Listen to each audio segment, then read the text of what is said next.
Alright guys, so I've decided that I'm going to dish all of my crazy army wife stories. Take a seat and be patient because there's a lot of tea to dish. I even wrote a timeline. For privacy reasons, I'm not going to be saying the girl's real name, no matter how much I can't stand her. So we'll call her Cathy. Like I said, this is going to be several parts, so bear with me. So me and this girl, Cathy, we were friends as kids. My husband and I both went to school with her. Our parents went to school together. I never had any issues with her. But for some reason, this girl was always in drama. And she was always trying to steal other girls' boyfriends. Always lying and spreading rumors. So eventually, she moved schools because she was bullied. She moved when we were still in junior high. So she didn't go to high school with us. She moved to a totally different school a few towns away. That was roughly 2008, 2009. In part 2, I'll fast forward to 2016.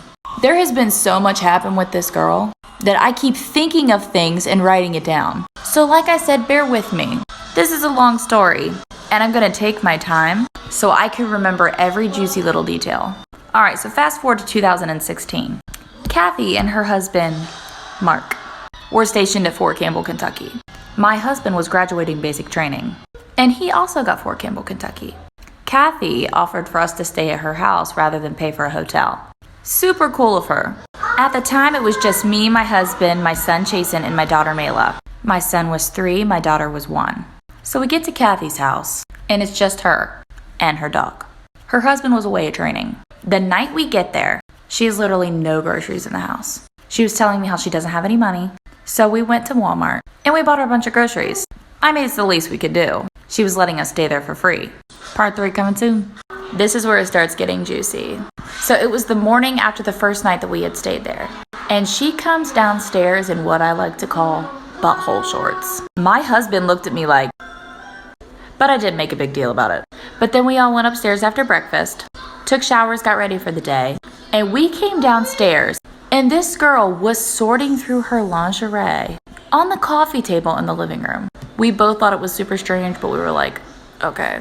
She decided to spark up a conversation in front of my husband about adult things. She says, "Do you use Summer's Eve? I've heard that moms who have kids have stinky..." My husband was like, yeah, that's not true. But I let it go. I mean, she was letting us stay in her house for free. But it gets worse. A lot worse. In part 4, I'll tell you how she introduced me to all the other army wives. This story gives me Alright, so it's time for me to meet the other army wives. My husband goes to work, so me, Cathy, and my kids all walk to the park to meet some of the other wives. We get there and the vibes are just off. The other women were really standoffish, but I kind of assumed that I was just a new girl in town and things were just awkward. Like I told you guys before, me and Cathy kind of went our separate ways when she moved schools. I probably went a couple years without seeing her. So she's pretty much just catching me up on life. She told myself and all of the other army wives that her and her parents made her get an abortion when she was 16. Later changed her story that she had a miscarriage. Who knows? I don't even think she was pregnant. Later on that day, me, Cathy, and another girl, who I later became very good friends with, went to the grocery store. As we're walking in, Cathy looks at me and says, "How many guys have you been with?" Knowing good and well I've only been with 1. I said, 1? She said, "You're so inexperienced. I've been with over 100 guys." Me and the other girl looked at each other like, I had 2 kids at the time. Wouldn't call that inexperienced. Fast forward a little bit.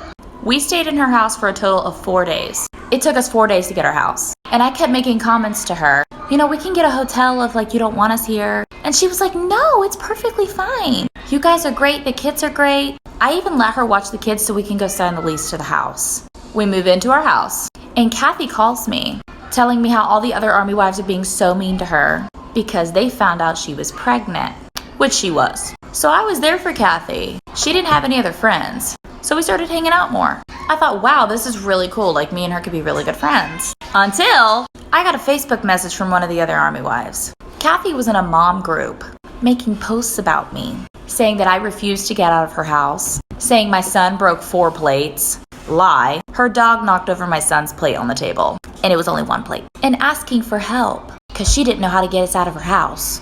Even though I gave her a million opportunities to kick us out. But it gets worse. So I'm getting screenshots left and right from all these army wives. Her telling them how ugly my kids were, that my husband was in love with her, that he was writing her love letters while he was in basic, her telling them that my youngest wasn't my husband's baby, that I was such a huge partier in high school and that my parents raised my kids before we moved there.